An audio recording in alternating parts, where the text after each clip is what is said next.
Welcome to VoterTorque Election 2020. I'm Simon Ewing-Jarvie. And I'm Heather Roy. So, the Opportunities Party, Heather, tell us a bit about this. Well, the Opportunities Party is more commonly known as TOP, and actually did quite well at the last election. It was founded in 2016 by Gareth Morgan, who's sort of an economist and a philanthropist, well known in New Zealand, sometimes for his economic commentaries, and sometimes for his quite out there environmental policies, like getting rid of domestic cats, for example. So, but he certainly had profile. And after the 2017 election, the party had 2.4% of the vote. That's not bad for a first round. Where's their website? Their website is www.top.org.nz. What slogan are they running with for this election? This year, you can see on their billboards and on their website, their slogan is Vote Different. You said it was founded by Gareth Morgan. He's no longer with the party. Who are the key characters now? So there's one person who was his deputy last time round, a fellow called Jeff Simmons. Jeff is an economist and a small business person himself, and he's standing in the Rongotai electorate this election. He took over from Gareth Morgan in late 2018 after Gareth departed the party. Anyone else interesting in that list? I think there's about 21 candidates all up so far, isn't there? They do have one higher profile candidate this election in their lineup, and that is Tuariki Delamere. He was an immigration minister back a few parliaments ago, wasn't he? Yeah, and he's an immigration consultant now. I think he's often in the news for high-profile cases. What can you tell us about the policy that they're running with for this election? Well, they really are an economically liberal and environmental policy. So it's a bit hard to place them on the political spectrum because the environmental component is a really big part of their policy development. Where would you put them? They are described by some as centrist, and I think that's not far from correct. They're definitely on the liberal scale rather than the conservative scale, but on the economy side of things, they have got a foot in each camp. So they're quite liberal in some of their aspects in terms of free market stuff for small businesses. But then they also, one of their central planks is a universal basic income, which is completely at the other end of the economic scale. Yeah. I think that's right. I think that centre, but up towards the liberal end is probably about right. Yeah. That's so right. They seem to have 5 policy areas this election. If you look at their website, they whittle them down to that. So firstly, the environment, it's front and centre. The second thing for them is the cost of housing must come down. So they're looking at housing and rentals, bringing those costs down, and that does move them more over to the state-run end of the spectrum, I think. You've already talked about the universal basic income, which is a very strong policy drive from them. The opportunity to thrive, so there's all sorts of personal, social policy area initiatives there. And this election, they've got a new area which they've called Smart Small Businesses. So it's about supporting small businesses post-COVID, really, or in the midst of the COVID thing. So they look a wee bit like ACT in this regard. They talk about getting rid of red tape, helping small businesses prosper in any way that they can. This is the sort of party that would play quite a useful role in Parliament, but is hamstrung by the 5% threshold and the lack of a electorate seat. It is. I was impressed with their 2.4% last election, and had they had the benefit of having won an electorate seat, they would have had 3 or 4 MPs in Parliament, which is reasonable for a little party.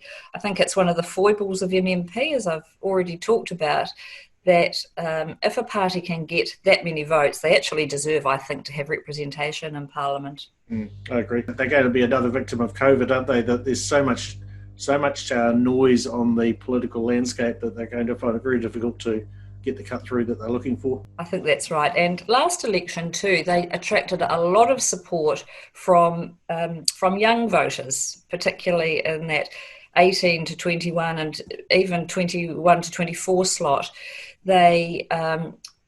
They certainly had policies that seemed to appeal to them. They had a lot of supporters who went out campaigning with them. And if you look at their lineup, it is largely young people, not exclusively, but there are a lot of young people there. This election, it's really hard to say what might happen to those young voters. Will they vote? Will they throw their hands up in horror and think it's all about COVID and not vote at all? Or will they actually go on election day and cast their vote? Hard to say at this point. Yeah. Let's move on to the New Conservative Party. Um, they're at newconservative.org.nz.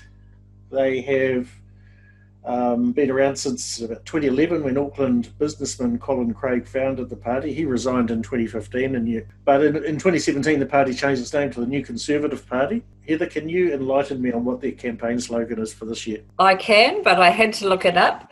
Their slogan is "Your Nation, Your Voice," and you can see more about them on their website, which is www.newconservative.org.nz. Then I found the values stand for what you believe in, not what you will tolerate. And then I found another bit which was stand with us for the 2020 election.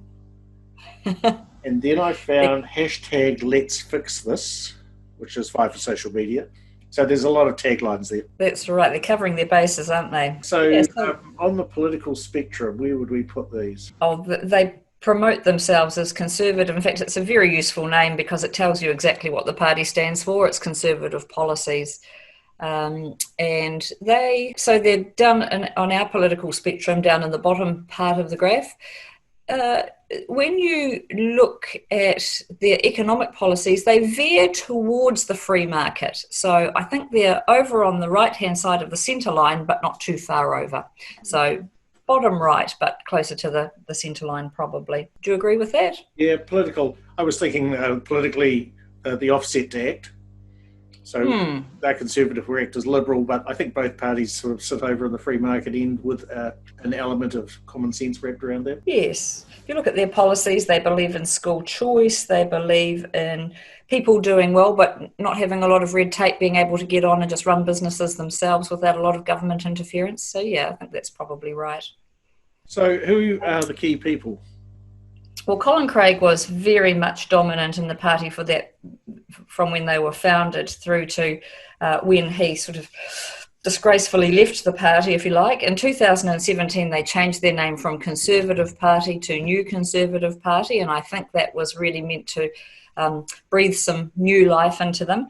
And the new leader who took over at that time is a fellow called Leighton Baker. Other people in their lineup aren't particularly familiar to me, so I don't think there's any high-profile presence there. No, the deputy leader is Elliot Ekeley. Never heard of him. I did watch Leighton Baker's little video. It says he's been a farmer and now a builder. And lived around the country. So in terms of policies, what are they bringing to the election 2020? Well, everything conservative, really. They've got a real family focus. For example, they strongly believe in marriage. They believe in children having that what they consider solid base to grow up in. So there's a lot of family type policies. They've got a marriage policy. They've got a prostitution policy. For a small party, whether you like their philosophy or not, I felt, looking through their website, that they do quite a good job of selling themselves. So you wouldn't go away from that website not realising that they're very conservative in nature, and that's what they want to get across. So I think they've focused on the things that are really important for them there. They, as I said before, they believe in school choice. They're not opposed or they support charter schools. They oppose race-based policies, including the Maori seats. They're the only party who actually explicitly states that on their website, I think, certainly from what I've looked. They believe in income splitting, so that's a policy that Peter Dunn, when he was in Parliament, had a real focus on, but this is where their conservatism comes in, but only for couples in legally recognised relationships, such as marriage, they say on the website. I see they're talking about repealing all the firearms legislation that's gone through recently in the same way that ACT is, but they're claiming that they've been working with the firearms community for some time over this prior to the March 15 events of last year. So it's interesting that there's actually two parties, both saying similar things in regard to that. That's right. They take a pretty hard line on crime, law and order, but they do believe in rehabilitation and prisoners and having prisoners working. Now, I see you're either going to be male or female, but there's not going to be any other genders available for anyone in schools or anywhere else. I missed that on the website. I didn't know that. But that, again, speaks to their conservatism. That's not altogether surprising. And look, if all the Conservatives, whether they were Christian Conservatives or not, got together, there would be quite a gathering, but and enough to get into Parliament, but they never quite seem to get there.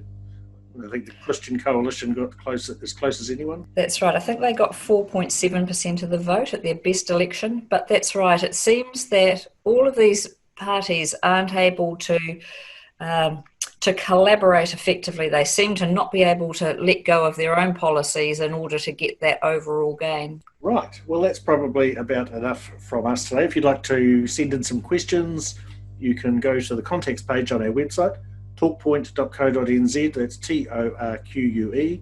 We're also on social media like YouTube, Facebook, Twitter, and LinkedIn. I'm Simon Ewing-Jarvie. And I'm Heather Roy. We'll talk to you soon.